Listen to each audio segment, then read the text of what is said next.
Hello, everybody. Welcome back to the Album of the Year series on Music Meltdown. We're continuing the 70s in 1972 now.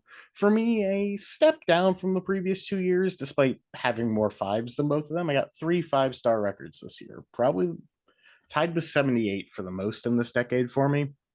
And Mm. beyond that, tons of great stuff here in all different styles, per the usual. Early 70s is plenty giving in all varieties. Patrick, how are we feeling about 72? I feel great. I feel as good about 72 as I do 71 and 70.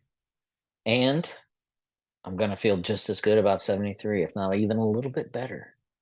But then we'll see. I can confirm 73 is the best year of the 70s. But we'll get there. We'll get there It's one of, yes, it is. Absolutely. for sure. With that being said, let's get into some stuff that didn't quite make my list. I have my favorite Fleetwood Mac record with Bare Trees just missing, Honky Chateau by Elton John just missing, the debut Mm. Roxy Music record just missing, Can't Buy a Thrill by Steely Dan just missing. And the record that really caught me off guard that is just missing for me that I heard somewhat recently after we recorded the initial ones is All Directions by The Temptations just missing. Oh, But me, nice. top Yeah, I five. love that album. Nice. I have a double feature of Mr. Wonder with Music of My Mind and Talking Book. Both just incredible soul records. Stevie, probably the best of all time. At the very least, he's my favorite drummer. So, Mm. that Yeah, being said, great drummer. not much more for me to add. They're just incredible soul records with great sort of progressive playing across them at points. Top three time, all 5 stars. Number three for me, The Rise and Fall of Ziggy Stardust and The Spiders from Mars. Really just the pinnacle of what a rock and roll record can be. All glamorous, all glitzy, but you still got great slower moments, great eccentric moments. Really proto punk in certain tracks too, with something like I know it like Hang On to Yourself is what I was thinking of. It was almost like proto Hmm. punk at points. It's so cool, so expansive on what he's going for. I love it, but it's not the best glam record of the year because that's gotta go T Rex as a slider. If Rise and Fall is glam rock, the slider is just the glam part. It is all glitz all the time. Just Mark Bolan as a performer, just out of this world. I love him as a singer, as a frontman, as sort of a sex symbol. Everything about Mark Bolan, even a guitar player. Give me everything because he is Hmm. so good. The playing across here is sensational.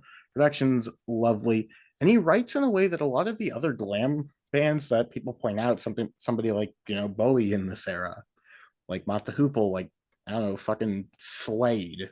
They don't write in this like Hmm. directly like all about the glamour, all about the glitz. Mark Bolan is just all material. He's the Madonna of this era. It's lovely. But then my favorite album of the year, not traditional because we aren't really delving much into rock at all. Put on your cowboy hat and your satirical lens. So my winner is Randy Newman's Sail Away. Mm. Randy Newman, arguably the best songwriter of this era. He has such a wit, such a poetic nature to everything that he does with beautiful, ornate orchestration and the heaviest dose of satire throughout the entire decade. I don't think he sang one sincere lyric until 1998. It is lovely just how much piss and vinegar he's able to exude in Mm. everything across here. The title track alone, in just this beautiful, ornate, gorgeous production across slave trafficking essentially is just the perfect synopsis of all that you need. It's a luxurious, just sort of lovely record and one of my favorites. And my favorite of 1972, Sail Away by Randy Newman. That is a fantastic pick, and that's a great album, and I love that album. I totally agree. I love Randy Newman as a songwriter. Bloody freaking brilliant. Um and talk about social, you're right, social satire all the way. Randy Newman always composing his lyrics in third person. So I think Randy never quite hit it off because of that biting wit, but also because I think people thought he was xenophobic, racist, curmudgeonly, and everything else. That all these different characters that Randy ended up writing about. But that's just it. They're characters. That's not Randy Newman. And he was so good at taking on despicable personas of garbage human beings and either taking on their perspective and writing in a very direct way or making large swaths of commentary, especially on American culture and racism, classism. Just the list goes on and on. Randy hit it direct every time. Love Randy Newman. Great pick. Great pick, Adrian. Okay. Honorable mentions. Fela Kuti and the Africa 70 Rotoforo fight. This is Afrobeat, and there's a lot of jazz, there's a lot of funk in this. Definitely a social activist. Uh Fela Kuti has an amazing string of great albums, huge influence on the Talking Heads. In fact, he's probably the primary, besides Parliament and James Brown. I think Fela is one of the largest influences on the Talking Heads, and Talking Heads ripped him off constantly, especially with albums such as Stop Making Sense, or Remain in Light, sorry. And the song Stop Making Sense. There's a lot of Afrobeat that Brian Eno brought into that as well, but a great Reformful Fight is a fantastic album. David Bowie, it's honorable mention. It's 5 star. I can't get it into my top 5 because I like Hunky Dory a little bit more. But I do love the album. Love the title track. 5 years, fantastic. Just a great album. Nick Drake's Pink Moon, almost there. Again, Nick Drake, wonderful human being. Um, Unfortunately, mentally unstable. And as so many artists are, but just such a great guitar player, just a wonderful acoustic guitar player, if nothing else. He had his own tuning, I believe. And his picking style is just amazing to listen to. One of his, of the 3 primary albums from Nick, of his 3, I think Pink Moon it's probably a little bit better than the other 2, but I love them all. I think they're great. Yes, Close to the Edge. This is the prototypical prog rock album, and it's great. It's wonderful. I love this album. I think it's probably Yes's best album. Although I like the Yes album and I like Fragile a lot too. I think this is probably their pinnacle. And then almost in it's going to be Deep Purple's Machine Head. Oh, I love this album so much. Um, every song on it. I don't even get tired of listening to Smoke on the Water, surprisingly. And it's been played to death. But I can still, it's got a great riff, great groove.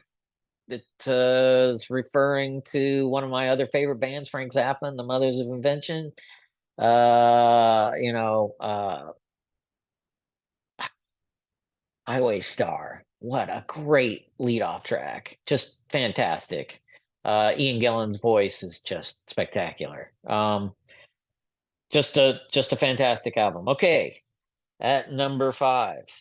My number 5 is going to be Honky Chateau, Elton John. Love this album. This is one of his best albums, I think. Great lead off track, Honky Cat. And you can tell that his band was firing on all cylinders on this album. They could play anything. I mean, there's country, there's a little bit of R&B and soul in this album, there's boogie, there's ballads. Elton offers everything on this album, and he's even got some spectacular jazz players like Jean-Luc Ponty playing on this album. So it's definitely one of Elton's best. Elton's going to pop up again here too, because another, like Stevie, another, and David, another artist that ruled at least the first 5, 6, 7 years of the 70s. He was up there. He was definitely a top 5 artist with a string of fantastic albums. Okay, number three is going to be Miles Davis on the corner. This is Sly and the Family Stone's influence on Miles. All of these Miles albums from the 70s, starting with In a Silent Way, all through Get Up With It, were basically just extended jam sessions that the Miles recorded with Tio Marcero, who ended up he produced every one of these albums. What he and Miles did was just take all of these sessions, cut them up, paste them together with transitions, and basically it became all of these albums became as much of a studio production as they were a musical production. There's a lot of funk on this album. John McLaughlin's a fantastic guitar player. Um, but this can be difficult for some people. This album is not an easy listen per se. This is not where I would start off with Miles, but you could end up here with Miles possibly. It's one of his best. It's a fantastic album. So funky. The musicianship is just all over the board. It's just a great album. Number two is Steely Dan, Can't Buy a Thrill. Um, Spectacular debut album. Reeling in the Years. What a way to start off. Not the album, but what a way to start off. Um, a you know a long stretch of genre defining albums, and this is their heaviest rock album. Steely Dan would incorporate more jazz elements, more R&B and soul elements too. This is as straight ahead rock as you can get pretty much with Steely Dan, and for a lot of people it's their favorite Steely Dan album. And yeah, like Adrian there. And there's a good reason for it. Every song's amazing. Uh, Dirty Work, even though Donald Fagen doesn't sing it, you can sort of, I wish there was some alternate track or cut track that they left where Fagen sings the lead on that instead, because you can just hear Donald Fagen singing that song. And it's every song on Can't Buy a Thrill is just spectacular. Not a bad one in the bunch. And then my number one is going to be Can, Ege Bam Yasi. This is just this is an amazing album. Again, Can continuing on with that jazz, funk, rock hybrid. And Damo Suzuki just a stream of conscious singing. And but it doesn't matter because the music is so it just lays down a groove and doesn't stop until it's over. And there's just it's undeniable how good the music is on this album. It's I can't say enough about it. Um, it's psychedelic. It's cryptic in a way. It's got fantastic rhythms. It's an amazing album, and one of my favorites, and definitely my favorite Can album. And that's it. That's 1972. Yep, your list definitely has some that I struggle with a bit.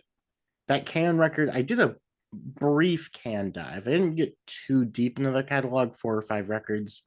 That was the one that I struggled with the most. I still had it at Okay. 3.5. I still thought that it was good, but I Hmm. preferred, say, Tago Mago, and especially soundtracks. I thought was really interesting for them. Yes. Yep. Um, Soundtracks is good. I do like that album a lot. Yeah. Kind of the closest to ever like pop I would assume that they get, but it's not. It's not. Yeah. But it's not. No. And I unfortunately was that bastard that did start out Miles Davis with On the Corner. I learned that the hard way. I've rectified that now. I believe I listened to Kind of Blue and thought that was great. So Well, past you're that, not a yeah, great bastard. You would have been, well, you've been a bitch, not a bastard. stuff. Maybe misinformed. Maybe misinformed. But yeah, Kind of Blue is, you did like Kind of Blue, I would imagine. loved it. Yep. Real good. And that period of Miles is great. All through the 60s is very good too. Yeah. I think It's certainly further, it's not close to it's not close to swing jazz. There's no post bop, hard bop, or bebop anywhere to be found in it. It is. It is more, it's it's just more improvisational funk than anything else. I wouldn't call it free or avant-garde because it's not atonal.